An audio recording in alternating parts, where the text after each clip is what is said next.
He is showing exactly why people call him a once-in-a-generation talent. This is the version of Luka Doncic that gets mentioned every year as a real MVP-level player, and that is the main reason he stands out so much. I was in Houston last night, and after Denver had already gone there and won 2 games, I honestly thought the next one would be a schedule loss. I kept saying there was no way a team landing at 5 in the morning could still have enough left to win again. But they did. And they did it because Luka produced another ridiculous performance. The Lakers have now won 12 of their last 13 games and are riding a 9-game winning streak. And yes, Marcus Smart setting up Luke Kennard for the game winner was a huge play. Yes, yes, yes. I understand why some people are still cautious because last season the Lakers also caught fire late and then got handled by Minnesota in the first round. But this feels different. And I do not say that lightly, because I have been one of the people most skeptical about this Lakers team all season. I have made videos questioning their chemistry and whether the way LeBron was being used in the starting group was actually helping them. So when I say this team has genuinely changed, I mean it. I am not hopping on a trend or suddenly acting like they are title favorites. I am simply watching the games, looking at what is happening, and being honest about what is right in front of us. Because maybe there is more to this Lakers team than I first gave them credit for. What I really want to explain is how this happened. Because if you study these last 13 games closely, 3 things clearly jump out, and none of them are just about shots falling. First, there has been real sacrifice in the roles of the top players, something stars almost never truly accept. Second, the defense has changed in a major way. I can't remember in the last decade so many different people in the NBA trying like heck to get information and not enough people are talking about it. Third, Luka has been doing things that people will remember for a very long time. By the end of this, you will understand why this version of the Lakers is built differently from the ones that came before it. Maybe it does not look dramatically different on paper, but it is different in the areas that matter most when playoff. Basketball arrives in May and June. To understand what is happening now, you have to go back to February 22, when the Lakers got embarrassed by the Celtics 111-89 in a game that never felt competitive. After that loss, Luka sat in front of reporters and said, "I think you see we are not there yet. Like I said, we are working on it, but there should be big potential about us 3 playing together." At the time, that quote sounded like a warning. Sign. And honestly, that reaction made sense. It sounded like someone trying to stay positive after a bad night. But what was really happening inside that locker room over the next few weeks, I believe he wasn't educated on the situation at hand, turned out to matter much more than most of us understood. The biggest issue with this team all season was never talent. They had enough talent. The real problem was that nobody had fully accepted a clear pecking order. LeBron, Luka, and Austin Reeves are all players who can run offense, and all 3 are best when they have the ball. For most of the year, they were basically taking turns without a real structure. Luka would pull back in moments when he should have been taking over. LeBron would speed the game up and use possessions Luka needed in order to get settled against quality defenses. That kind of confusion can ruin a team. Before the All-Star break, the Lakers ranked 23rd in defensive rating, giving up 116.6 points per 100 possessions. Against teams over 500, they were 12-17. Newland at the breaking news desk tonight. Former NBA Commissioner David Stern has died. They had problems on both sides of the ball and looked like a team still searching for an identity. the bitter part of it is we lost a great visionary. Then LeBron got hurt in early March and missed 3 games, and the Lakers went 3-0. I will be honest, I made a video pushing the idea that the Lakers were better without LeBron. I still think there was something real behind that thought, but I said it the wrong way. The Lakers are not better without LeBron. They are better without the version of LeBron they had been using. That high-usage, ball-dominant, half-court creator. Version was clogging a system that already had Luka as its best offensive engine. When LeBron returned against the Bulls, something was clearly different. He stopped trying to control every possession. He started setting screens in pick and roll. diving to the rim, spacing to the corners, and playing more often without the ball. He got easy transition looks because Luka's presence was bending the defense. He started making sharp skip passes from the dunker spot when help defenders shifted. His role changed completely, and what he has done in that role has quietly been excellent. Over his last 6 games, LeBron has averaged 19 points per game on 65% true shooting. Against Houston, he went 13 for 14 from the field. Then, less than 24 hours later, on the second night of a back-to-back in Miami, he posted a triple-double with 19 points. Kobe Bryant died, a piece of me died. And as I look in this arena and across the globe, a piece of you died. 15 rebounds and 10 assists. Every assist in that game came from making the correct decision off a drive or a skip pass. He has accepted a defined role and is thriving in it. Then in Orlando, he passed Robert Parrish for the most regular season games played in NBA history with 1,612. At 41 years old, he is embracing a role unlike any he has had before. After the Heat game, he responded directly to the idea that the team was better without him and said that kind of talk sells papers, and he was right.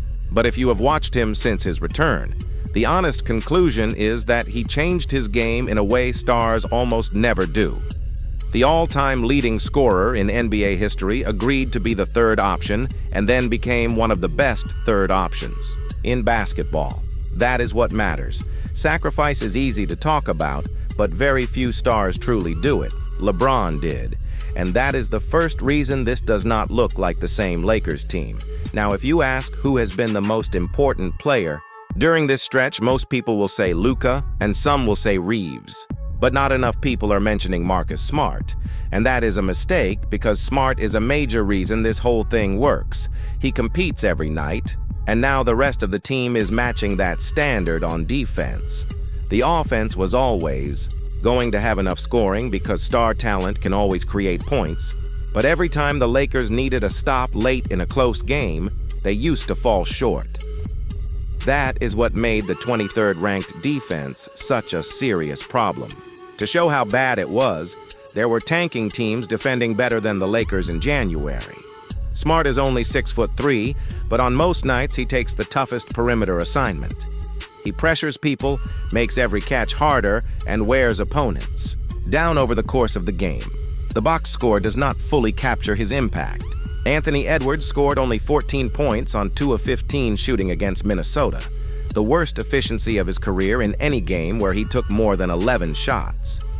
Come up with now is playing without fans for the time being at a single site, and that would be in Orlando, Florida, at Disney Wild World of Sports Complex. Jamal Murray went 1 for 14 in Denver. Kevin Durant scored only 18 in back-to-back games against LA. Smart is the shared factor in all of that. During this run, he is averaging 2 steals a game, and when he is on the floor, the Lakers have a 111.7 defensive rating, which is top 5 in the league. The game that best showed his value came in the overtime win against Denver.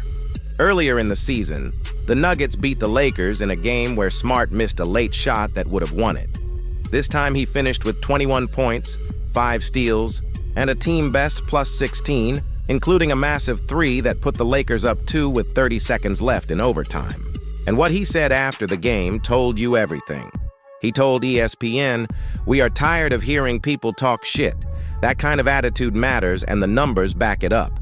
Since the All-Star break, the Lakers have jumped from 23rd to 12th in defensive rating, now giving up only 113 points per 100 possessions. That is a huge improvement in a short time. That is not random. That is a real defensive identity forming around one player who sets the tone every night. And the shooting improvement has come with it. Earlier in the season, the Lakers would generate quality drive and kick looks and still waste them too often. But with Smart, Reeves, Kennard, and LeBron moving well without the ball and knocking down catch-and-shoot threes, they have become a top 5 three-point shooting team by percentage since the break. Stops create transition. Transition creates open looks. Open looks start falling. Once that cycle begins working, it becomes hard to slow down. That is the second reason this is not the same Lakers team. And while we are handing out credit, J.J. Redick deserves much more than he is getting. This is only his second season as an NBA head coach. He entered the job as a former podcaster and analyst, and many people around the league thought the Lakers had given the job to someone who was not ready. But what has he done in year 2? He has given this team a real defensive identity. He had the difficult conversation with LeBron about becoming the third option and actually got him to accept it. He built the offense around Luka, even though many coaches would have been too uncomfortable with those personalities to create that kind of hierarchy. That is not easy. Plenty of experienced coaches know exactly what their team needs and still cannot get their stars to buy in. Redick got 3 star-level players to sacrifice and built an identity out of a group that did not have one 6 weeks ago. He deserves much more credit for what this team has become. So yes, the sacrifice is real, and yes, the defense now looks serious. But now let's talk about what that structure has unlocked, because during this 9-game winning streak, Luka Doncic has averaged 40 points, 8.4 rebounds, and 7.4 assists per game while shooting 50% from the field and 40% from 3 on nearly 15 attempts a night. The Lakers are outscoring opponents by 14 points per 100 possessions when he is on the court. And the game log is absurd. 60 against Miami, 51 against Chicago, 44 against Indiana, 40 against Houston, 36 in the second Houston game 2 nights later, 35 against the Knicks, 33 against Orlando, 31 against Minnesota with 11 assists, and 30 against Denver with 13 assists. But the most impressive part is how different each of those games looks. He can score 60 in a game built on isolation, and then in the next one take over as a creator and finish with 30 and 13. He is reading defenses, adjusting to every coverage, and taking exactly what each opponent gives him. That is what a superstar looks like when he is operating at his absolute highest level. The Miami game deserves extra attention because I think a lot of people saw the highlights and assumed Luka simply got hot in a loose game where both teams traded offense and everything. Dropped. The truth is much more impressive. The night before, he had scored 40 in Houston.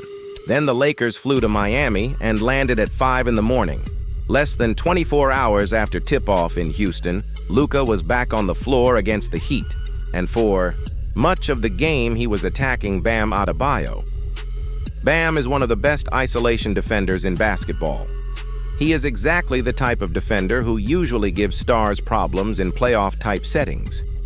Luka went at him again and again in isolation, in pick-and-roll, off-movement, in every setup you can imagine. He produced 1.8 points per possession in direct isolation against Bam, one of the best defenders in the sport, on almost no sleep on the second night of a back-to-back.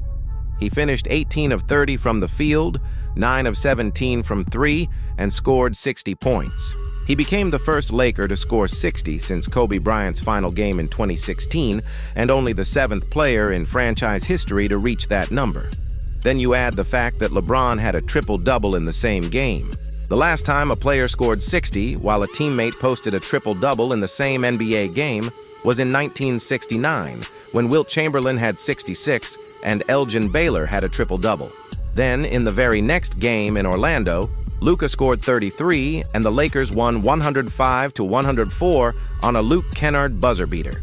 And honestly, that Orlando game may say even more about this team than the 60-point explosion, because Luka was brilliant early with 24 points in the first half and looked ready for another massive night. But then the entire second half changed.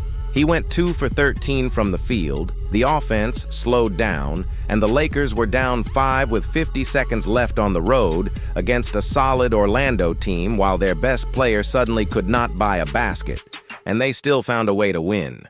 Reeves scored 11 of his 26 points in the fourth quarter to keep them in it. Down 2 with under 5 seconds left, Paolo Banchero blocked LeBron at the rim and took away what looked like the easiest path to a tying basket. Then, with 2.6 seconds left, Marcus Smart found Luke Kennard open on the wing, and Kennard hit the game winner. A win like that, in that kind of spot, tells you something important about what this team has become. The reason Luka is thriving the way he is, and the reason this team can still win even when he cools off, comes back to the same idea: structure. When LeBron is screening and connecting the offense, when Reeves is handling secondary playmaking, and easing the pressure Luka sees in pick-and-roll coverages, Luka becomes the center of every defensive plan. He gets space. He gets the matchups he wants. Every defense has to start with him, and the ball movement from LeBron and Reeves keeps creating the right angles for him to attack. And when he hits a rough patch, the rest of the system no longer collapses. Earlier versions of this Lakers team gave Luka talent around him. This version gives him structure. That is the third reason this is not the same Lakers team. If they get past the Clippers, everyone might be in trouble. So this is where everything stands now. Third place in the West, 9 straight wins, quality competition, and a style of winning that does not feel fake. But the one thing I keep coming back to is this: the Lakers still have 2 games left against Oklahoma City before the playoffs, and those matchups should tell us a lot about what this team really is. If they play well in those games, then maybe this run is even more serious than it already looks. I think it's best for me to support the players and just not be here tonight.